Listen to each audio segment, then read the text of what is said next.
As the board meeting fell silent as Rachel Donovan, the ice-cold CEO of Atlas Defense Technologies, announced her marriage. "Meet my husband, Logan Hayes." All eyes widened at the sight of the tall, unassuming man in simple clothes, the same man who had been silently cleaning their offices for months. What the powerful businesswoman didn't know was that her convenient contract husband once commanded America's most classified special forces unit. The janitor who scrubbed their floors had assassinated dictators and dismantled terrorist cells. And now, as shadowy figures circled Rachel's empire, Logan's carefully buried past was about to resurface with lethal consequences. Rachel Donovan strode through the gleaming lobby of Atlas Defense Technologies, her navy pencil dress and crisp white blazer a stark contrast to the muted earth tones of the Austin headquarters she now commanded. Employees scattered from her path, their whispers following her like shadows. 6 weeks had passed since her father's suspicious yacht accident, and 3 weeks since the board revealed the shocking stipulation in his will: marry within 30 days or lose controlling interest in the company. The heels of her Italian leather pumps echoed against the marble floor as she made her way to the executive elevator. 30 days to find a husband. The absurdity of it made her jaw clench. Joseph Donovan had built this company from nothing, teaching his daughter every aspect of the business, preparing her to take his place. And yet, in death, he'd added this archaic condition that threatened everything she'd worked for. From her office, now clinically redecorated to her specifications. Rachel reviewed the latest missile guidance system blueprints, while her assistant, Vanessa, provided updates on potential candidates for her emergency marriage. "The VP of Marketing is divorced, attractive enough, and already cleared for classified information," Vanessa suggested. Rachel dismissed him with a wave. "Too ambitious. He'd never accept a temporary arrangement." "The Chief Financial Officer?" Vanessa continued, scrolling through her tablet. "Too connected to the board. He'd report everything back to Blackwood." Rachel turned to the floor-to-ceiling windows, gazing out at the Austin skyline. "I need someone with no stake in Atlas, someone who understands discretion, someone—" She paused, frustration evident in the tight line of her mouth. "Someone controllable."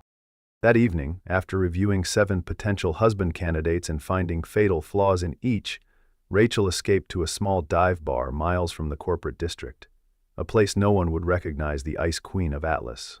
Several drinks later, her carefully maintained control slipped away. The stress of her father's death, the company's future hanging in the balance, and the ticking clock of the inheritance clause overwhelmed her usually impenetrable composure. In this vulnerable state, she found herself drawn to a quiet man with observant eyes sitting alone at the bar. There was something steadying about his presence, something familiar she couldn't quite place.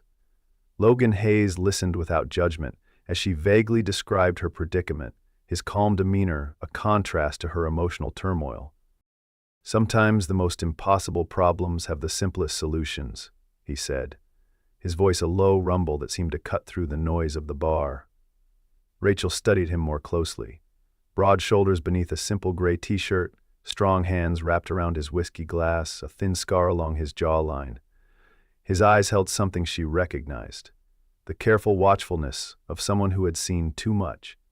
When an aggressive patron harassed Rachel, Logan intervened with startling efficiency, a precise wrist lock that required no dramatic movement, just controlled expertise that made the aggressor apologize and retreat.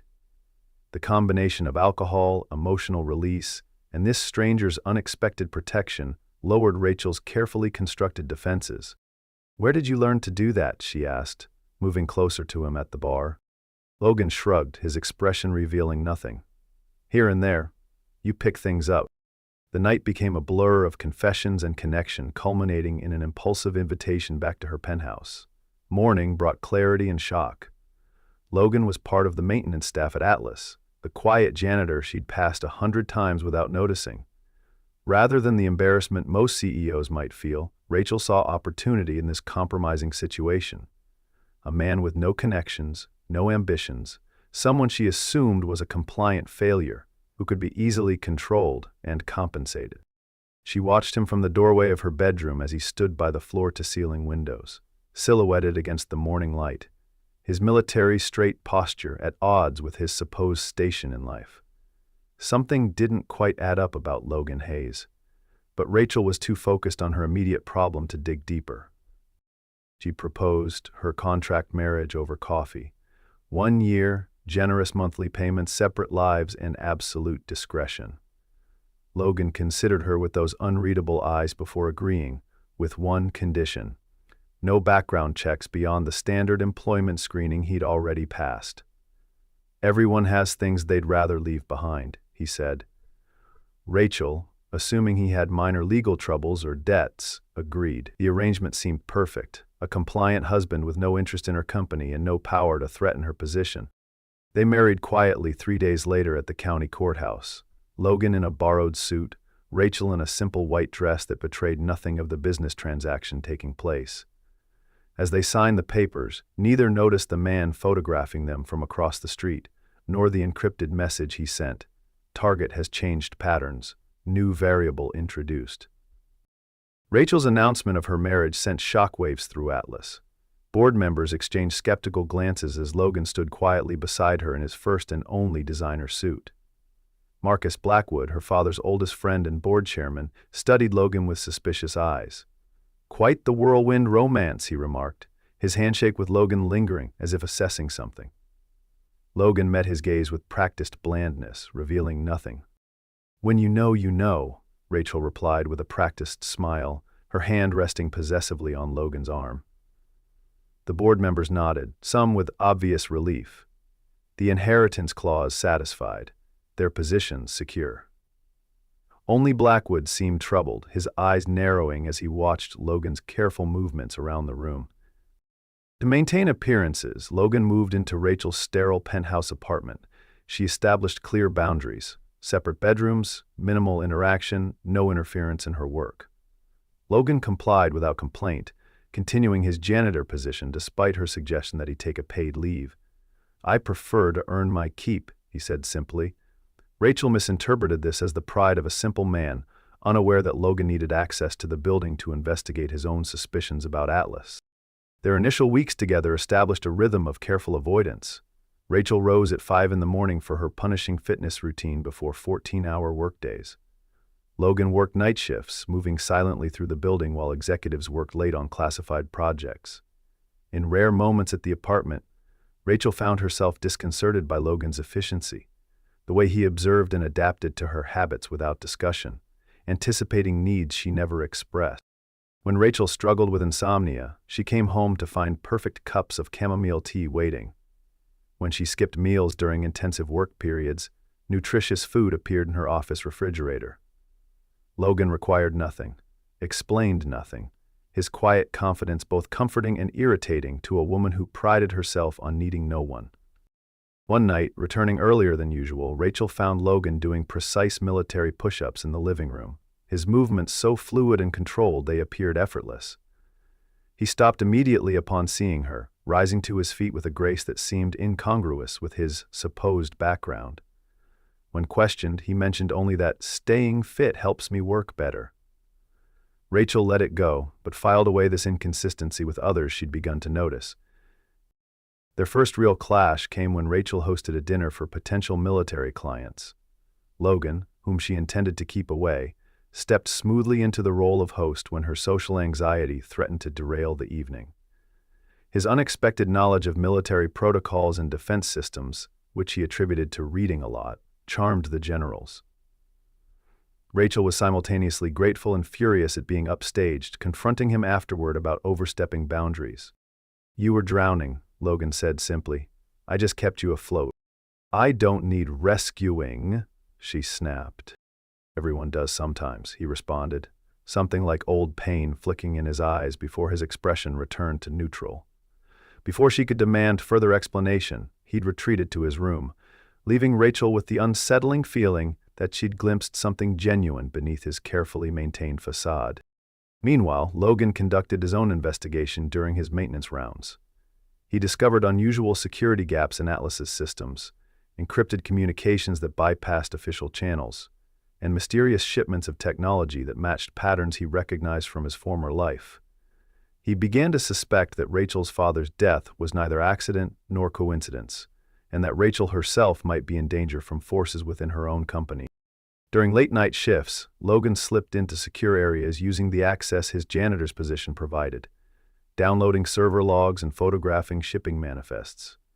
In the basement archives, he found discrepancies in financial records dating back months before Joseph Donovan's death, evidence of resources being diverted, prototype tests manipulated, classified information leaking through carefully concealed digital backdoors. As Logan became increasingly protective without explanation, Rachel's frustration grew. She'd built her career on control and self-reliance, yet found herself responding to this quiet man's subtle guidance. When she confronted him about his mysterious phone calls and unexplained absences, Logan offered only vague reassurances.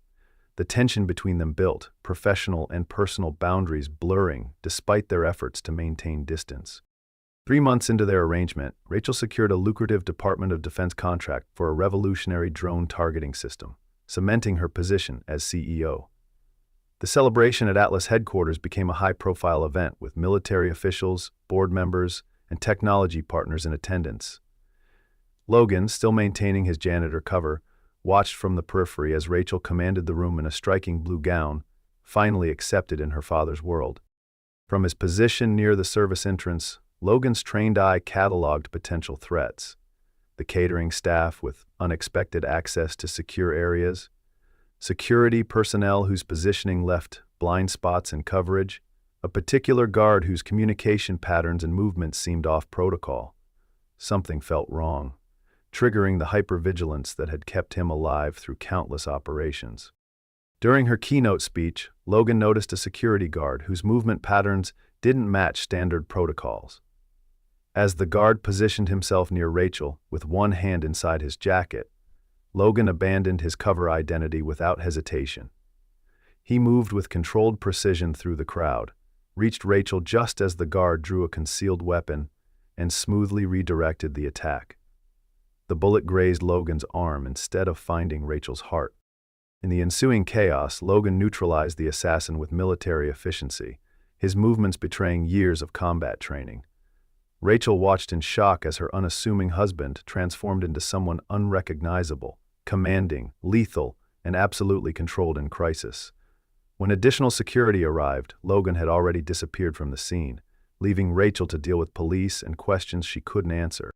Hours later, she found him in their penthouse, efficiently stitching his own wound. Blood stained the white tiles of their bathroom floor, but Logan's hands remained steady as he worked, his breathing controlled and even. "Who are you?" she demanded, adrenaline and confusion making her voice shake. Logan offered only that he had some experience with security and suggested the attempt on her life connected to discrepancies he'd noticed in Atlas's classified projects. Rachel's world tilted as she realized Logan had been investigating her company all along. "You've been lying to me since the day we met," she accused, anger masking her fear. Logan finished tying off the suture before answering. "Not lying, just not sharing everything. There's a difference." "Not to me," Rachel countered. But the heat in her voice was fading, replaced by grudging acknowledgement that without his intervention, she'd be dead. Their confrontation was interrupted by an urgent call.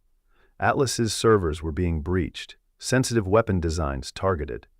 Despite her mistrust, Rachel had no choice but to bring Logan with her to the emergency response at headquarters. There, he demonstrated expertise in cybersecurity that no janitor should possess, working alongside their security team to trace the attack to a source inside Atlas itself. As Logan's fingers flew across the keyboard, Rachel watched with growing certainty that nothing about this man was what it seemed. He navigated through encrypted systems with the confidence of someone who'd done this hundreds of times, identifying attack patterns and predicting the hacker's next moves with uncanny accuracy. Evidence pointed to Marcus Blackwood, her father's closest friend and her most trusted advisor. Logan urged caution, explaining that Blackwood was likely just a piece in a larger conspiracy. When Rachel demanded to confront Blackwood directly, Logan revealed enough of his background to establish credibility. People like Blackwood don't work alone. If he's compromised, others are too. I've seen these patterns before. "Where exactly have you seen these patterns?" Rachel pressed, crossing her arms. "What aren't you telling me?" Logan's eyes met hers, measuring how much to reveal. I worked in intelligence assessment for a while. Military. That's all I can say right now. Rachel reluctantly agreed to investigate quietly, accessing her father's private servers with Logan's surprisingly adept assistance. They discovered encrypted communications suggesting a systematic sale of classified weapons technology to international buyers, a treason plot that began months before her father's death. The yacht accident took on new significance, as Rachel realized her father may have discovered the conspiracy. As they worked together through the night, professional barriers crumbled. Rachel saw beyond Logan's calculated simplicity to the strategic mind beneath. Logan glimpsed vulnerability behind Rachel's armor of ambition. When morning came, they'd established an uneasy alliance based on mutual need. She required his skills to uncover the conspiracy, while he needed her access to find the truth he'd been seeking since leaving military service. Neither acknowledged the other current developing between them, stronger than convenience or necessity. The investigation forced Rachel and Logan into closer proximity as they established a secure operations center in a neglected corner of the Atlas campus. For the first time, Rachel saw Logan's methodical mind fully engaged, constructing timeline maps, analyzing communication patterns, and predicting enemy movements with unsettling accuracy. When she questioned his methods, Logan revealed he was once involved in intelligence analysis, a half-truth that explained his skills without exposing his true background. Working late into the night, they pieced together fragments of the conspiracy: shell companies receiving Atlas technology through intermediaries, weapons tests deliberately sabotaged after delivery to U.S. forces, classified designs appearing in modified form in foreign arsenals. The pattern revealed not just corruption but a coordinated effort to undermine American defense capabilities while profiting from the sale of working systems to private buyers. Their breakthrough came when they decrypted files showing Blackwood's offshore accounts receiving payments coinciding with testing failures of Atlas technology, weapons deliberately sabotaged after delivery to military clients. The pattern suggested a calculated effort to undermine American defense capabilities while selling functioning systems to private buyers. More disturbing were references to Phoenix containment, which caused visible tension in Logan's usually impassive expression. The phrase appeared in multiple encrypted communications. Ensure Phoenix containment remains priority. Phoenix assets must be neutralized. Phoenix commander location unknown. Each mention sent a visible current of tension through Logan, though he tried to hide his reaction. When Rachel pressed him about his reaction, they were interrupted by a security breach in their makeshift command center. 3 professional operators with military precision infiltrated the building, clearly targeting their location. Logan instantly shifted into combat mode, instructing Rachel through evasive maneuvers with the fluid command of someone accustomed to being obeyed in life-or-death situations. "Stay 3 steps behind me, move when I move, freeze when I signal," he ordered, all pretense of the deferential janitor gone. In its place was someone Rachel had never met, a commander accustomed to high-stakes operations, someone whose natural authority was so ingrained he no longer noticed it. During their escape through maintenance corridors, Rachel witnessed Logan engage the pursuers with devastating efficiency, neutralizing trained killers with precision that could only come from elite special forces training. His controlled violence both terrified and mesmerized her, as she recognized this was his true element, not the quiet submission he'd performed for months.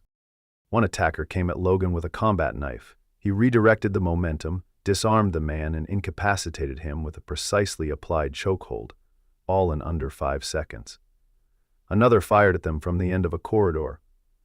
Logan pushed Rachel to safety, calculated the trajectory based on the echo pattern, and returned fire without exposing himself. The tactical thinking happened so fast it appeared instinctive. They reached a secure location, a pre-prepared safe house Logan established without her knowledge. As Rachel processed the revelation that her simple husband had been preparing for this scenario all along, Logan finally shared a version of the truth. He admitted to being former military special operations, recruited to investigate Atlas after intelligence suggested classified technology was being compromised. What he didn't reveal was his personal connection to the case, nor his suspicions about her father's role. The safe house was Spartan but comprehensive.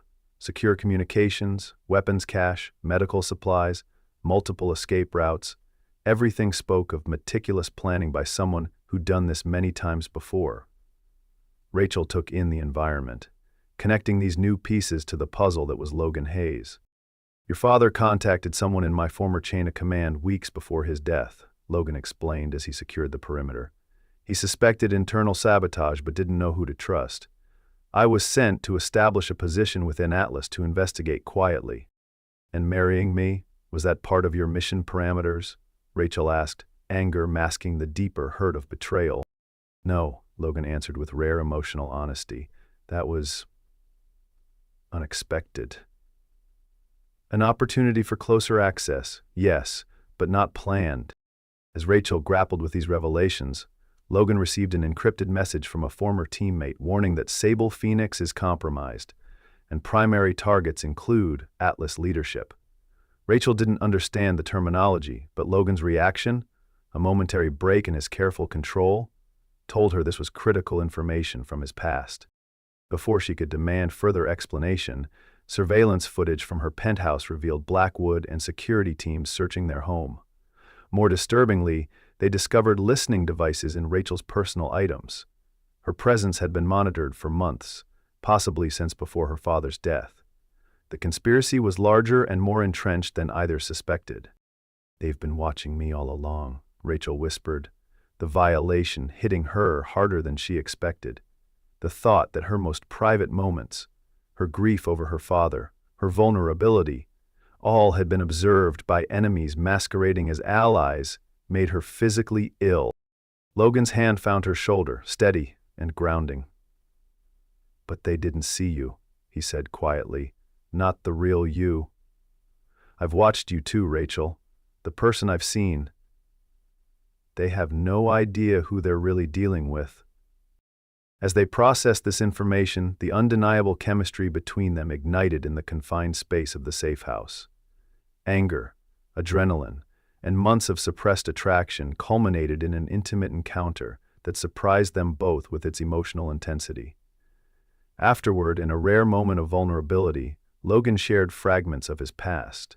Not the classified details, but the emotional cost of his former life. Rachel, in turn, revealed her deeply buried grief over her father and the isolation of her position.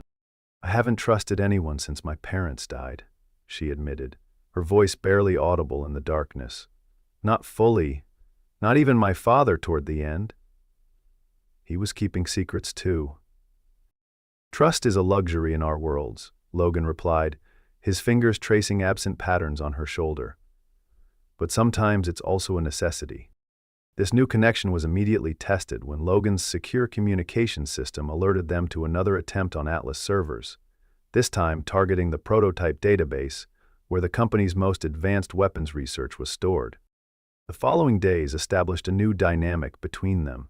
By day, Rachel maintained her CEO persona, seemingly unaffected by recent events, while secretly working with Logan to identify compromised employees. By night, they returned to the safe house, analyzing data, and gradually sharing more of themselves in the process. Logan began revealing strategic details of his military background without compromising classified information. His training in psychological operations, his facility with languages, his years tracking arms dealers across global conflict zones. Rachel shared the weight of inheriting her father's legacy, her struggle to be respected in the male-dominated defense industry, and her genuine passion for technology that protects rather than simply destroys. "I never wanted to build weapons," she confessed during a rare quiet moment. "I wanted to create defense systems, shields, not swords. My father understood that. The contracts that excited him most were always the protective ones: missile interceptors, secure communications, threat detection. That's why they targeted him," Logan suggested. "Someone who prioritizes protection over aggression would notice if offensive capabilities were being compromised." Their professional collaboration evolved into genuine partnership. Logan respected Rachel's analytical brilliance and strategic thinking, while she came to value his experience and instinctive understanding of human motivation. Where she saw technological solutions, he anticipated human vulnerabilities. Together, they constructed a more complete picture of the conspiracy than either could alone. The evidence trail led to a disturbing conclusion. Atlas technology had been modified to create a backdoor vulnerability in American defense systems, potentially allowing hostile remote access to critical infrastructure. The conspiracy extended beyond simple profit into the realm of national security threats. More personally troubling for Rachel was mounting evidence that her father discovered this plot shortly before his death. The timing matches, Logan said, examining the timeline they'd constructed. Your father began accessing unusual server directories 2 weeks before his death. The next day, an encrypted call was placed to my former commanding officer. Why wouldn't he go directly to the authorities? Rachel asked. Because he didn't know who to trust, Logan explained. If the conspiracy reached high enough, official channels could be compromised. A black ops team used to operating outside normal parameters was his safest option. As they worked to document the conspiracy without alerting Blackwood, Logan and Rachel navigated their evolving personal relationship. Having lived behind facades for so long, she as the untouchable ice queen, he as the invisible janitor, both struggled with genuine vulnerability. Small moments revealed their changing dynamic, Logan instinctively responding to threats with protective positioning that Rachel no longer resisted. Rachel unconsciously reaching for Logan's steadying presence during moments of doubt. The turning point came when Rachel discovered her father's hidden personal server containing his final investigation notes. Among them was surveillance footage of Logan from years earlier, in military uniform receiving high honors in a classified ceremony. The accompanying file identified him as Commander Hayes of the Sable Phoenix Unit, credited with preventing multiple terrorist attacks on American soil. The screen showed a different Logan, younger, standing at rigid attention as medals were pinned to his chest by a high-ranking military official. His face showed the same controlled expression, but his eyes held none of the shadows that now haunted them. More shocking was a personal message from her father, recorded days before his death. If you're seeing this, I failed to expose the traitors at Atlas. Trust no one from the board. I've requested extraction assistance from an old military contact. If Commander Hayes reaches you, he's the only one you can trust completely. Her father's face on the screen was tense with worry, his normally confident demeanor replaced by urgent concern. I believe they've compromised our defense contracts, Rachel. If I'm right, they'll come for you next. Hayes understands what we're dealing with. He's seen these people before. Rachel confronted Logan with this information, demanding the complete truth about his presence in her life. Logan finally revealed that her father wasn't just aware of his mission, he specifically requested Logan by name based on their previous classified interaction years before. What he didn't share was his own personal motivation, that as a young soldier struggling with homelessness after a difficult deployment, a teenage Rachel had once given him bread when he was starving, a small act of kindness that had saved his life in more ways than one. This moment of human connection had stayed with him through his darkest missions, a reminder of what he was fighting to protect. I was Sable Phoenix, Logan acknowledged, the admission clearly difficult for him. A classified special operations unit tasked with addressing threats that couldn't be handled through official channels. Your father worked with us once, indirectly. He helped us track technology that had been stolen by a terrorist group. And he specifically asked for you, Rachel said, still processing this revelation. Helm did, Logan confirmed, but I would have volunteered anyway. Atlas was on our watch list already. Too many coincidences, too many security failures that shouldn't have happened with your systems. As Logan completed his explanation, an urgent alert came through. Blackwood had scheduled an emergency board meeting for the following day to present evidence of leadership compromise and vote on Rachel's removal as CEO. They realized he was making his move to seize control before they could expose the conspiracy. He's accelerating his timeline, Logan said, studying the meeting notification. Something spooked him. Probably realized we've been accessing the secure servers. What's our play? Rachel asked, already shifting into strategic thinking. With time running out, Rachel made a decision that surprised Logan. Instead of continuing to gather evidence remotely, she proposed they return to Atlas openly. She as the CEO fighting for her company, he finally stepping into his true expertise as her security advisor. No more hiding, she told him. We take the fight to them.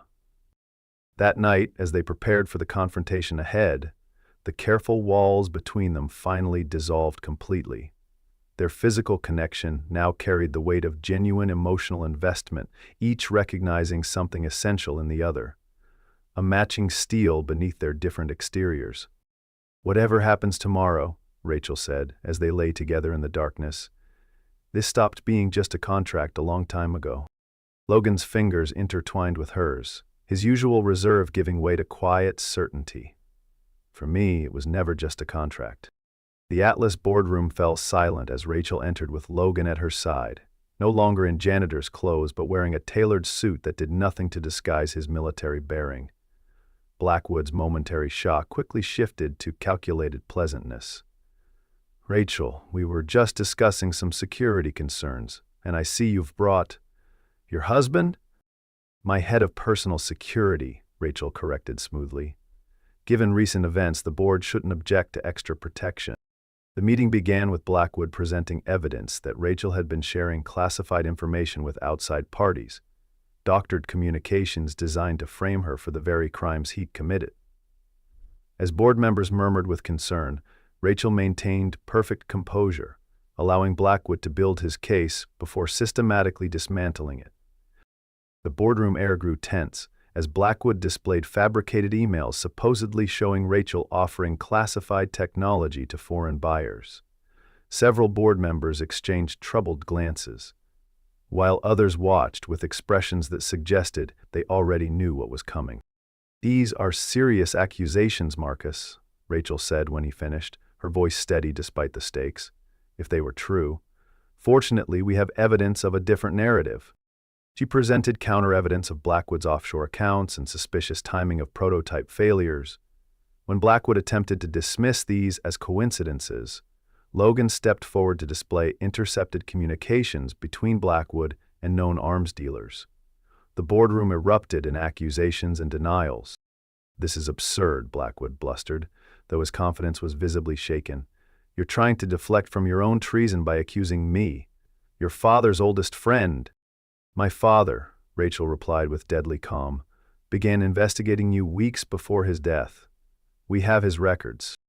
In the ensuing chaos, Blackwood triggered a building-wide security protocol, ostensibly for a potential data breach, actually to lock down the facility with his loyal security team in control. As emergency lights activated, Logan instantly recognized the tactic.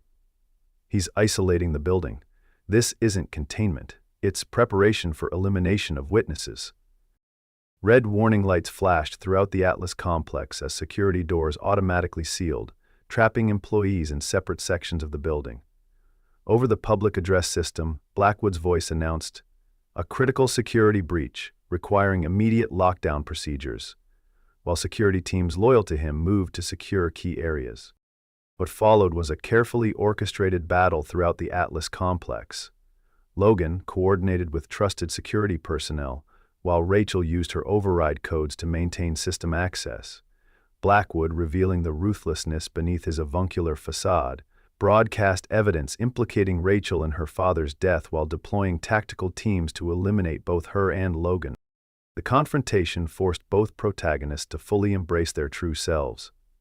Rachel abandoned her careful corporate restraint, using her intimate knowledge of Atlas systems to outmaneuver Blackwood's team. Logan fully unleashed his military expertise, protecting Rachel while systematically neutralizing threats with precision rather than excessive force. Through maintenance tunnels and secure corridors, they fought their way toward the server core, the heart of Atlas, where the most damning evidence was stored. Rachel's technical knowledge combined with Logan's tactical experience made them a formidable team, anticipating each other's moves with growing synchronicity. The climax occurred in the Atlas server core, where Blackwood planned to destroy evidence while uploading the backdoor program to defense clients. Rachel and Logan arrived just as he initiated the sequence, leading to a final confrontation where Blackwood revealed the full scope of his betrayal, including his direct role in her father's murder. "I was weak, just like you," Blackwood taunted Rachel, as his fingers flew across the keyboard, initiating the server purge sequence. "Brilliant with technology but naive about power. He actually believed Atlas should prioritize protection over profit. That's what Atlas was founded for, Rachel countered, attempting to access the override controls. That's what your father believed, Blackwood sneered. But there's more money in selling to both sides than there is in merely defending one. As Blackwood drew a weapon, Logan moved with the speed of his Special Forces training, placing himself between Rachel and danger. The ensuing struggle left Logan seriously wounded and Blackwood dead, but not before he activated the server self-destruct sequence that would destroy all evidence of the conspiracy. Blood spreading across his shirt from a gunshot wound to his shoulder, Logan urged Rachel toward the exit. "We need to go. This place is rigged to blow."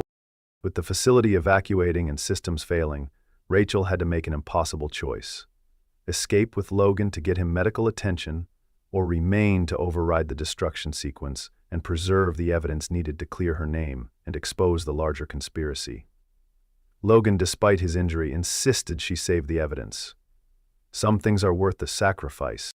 "So are some people," Rachel countered, her fingers already moving across the terminal, attempting to halt the deletion process while simultaneously helping Logan toward the exit. In the moment of crisis, Rachel found a third option, using her technical brilliance to transfer essential data to secure external servers while helping Logan escape the collapsing server facility. The explosion destroyed much of the physical evidence, but not before Rachel had captured enough to expose the conspiracy. As emergency services secured the Atlas campus, Rachel stayed at Logan's side through emergency surgery. The carefully constructed walls around her heart finally and completely dismantled. When he regained consciousness, their shared glance communicated what neither was yet ready to voice, that their arrangement had become something neither expected to find. 6 months later, Atlas Defense Technologies had undergone radical transformation. With Blackwood's conspiracy exposed, Rachel had restructured the company with transparency as its core value. Military contracts continued, but with enhanced oversight and ethical guidelines that her father would have approved. The Atlas headquarters had been rebuilt, its security protocols completely overhauled under new leadership. Where once secrecy had been paramount, now accountability took precedence. Multiple layers of oversight ensuring no single person could compromise critical systems. Logan, his true background now a matter of classified record with the Defense Department, had assumed a legitimate role as Atlas's director of security, his expertise no longer hidden beneath a janitor's uniform. Their marriage, once a business arrangement, had evolved into a genuine partnership, celebrated with a small private ceremony that officially replaced their courthouse transaction. At the dedication of the new Joseph Donovan Memorial Research Wing, Rachel delivered a speech honoring her father's legacy of innovation and integrity. From the audience, Logan watched with quiet pride as she announced the Sable Phoenix Initiative, a security protocol ensuring no weapon system could be deployed without multi-level authentication, preventing the kind of backdoor exploitation Blackwood attempted. "My father believed in building shields, not swords," Rachel told the assembled dignitaries and employees. "The Sable Phoenix Initiative ensures that Atlas technology will always protect those it's meant to serve, never compromised, never turned against the innocent." The name held special significance for them both, honoring Logan's former unit while transforming its legacy from secrecy to protection. When a reporter asked about the unusual name, Rachel simply stated, "It represents rising from ashes stronger than before," something both Atlas and I have personal experience with. In their private life, both continued healing from past wounds. Logan gradually shared the classified details of his former missions, including the truth about his first encounter with Rachel years earlier. How, as a young soldier struggling with PTSD and homelessness, a teenage Rachel had given him bread outside her father's building, an act of kindness that had literally saved his life during his darkest moment. What she saw as a forgettable interaction had been transformative for him, giving him purpose when he had none. Rachel, in turn, learned to trust not just Logan, but her own capacity for connection, beyond the controlled isolation she once maintained. "I don't even remember it," Rachel admitted when Logan finally shared this story. "There was a man outside Dad's building. I gave him half my lunch. You said, Everyone deserves to eat, Logan recalled with perfect clarity. I hadn't eaten in 3 days, was considering ending it all that night. That small moment of humanity, it mattered more than you could know. Their relationship evolved into a balance of strengths, her strategic brilliance complementing his tactical expertise, his steady presence grounding her intense focus. Neither attempted to change the other's essential nature. Instead, they created space where both could be fully themselves without pretense. The final scene showed them in their new home outside Austin, reviewing security protocols for an upcoming government visit to Atlas. Work naturally transitioned to personal connection as they moved from professional partners to intimate ones. The walls between their various roles finally dissolved. When Logan confessed his initial mission parameters never included falling in love with his target, Rachel smiled with the warmth few ever saw. The best operations always involve unexpected variables, she told him, echoing his own words from their training sessions. That's why we plan for everything and adapt to reality. As they stood together overlooking the Texas landscape, Logan's security alerts pinged with a potential new threat to Atlas technology. A familiar pattern suggesting Blackwood's international partners hadn't abandoned their objectives. Rather than concern, both responded with the focused readiness of people who had found their perfect counterparts in both peace and battle. "Ready for another mission, Commander?" Rachel asked, already moving toward her secure laptop. Logan's smile held all the certainty his former life lacked. "With you? Always."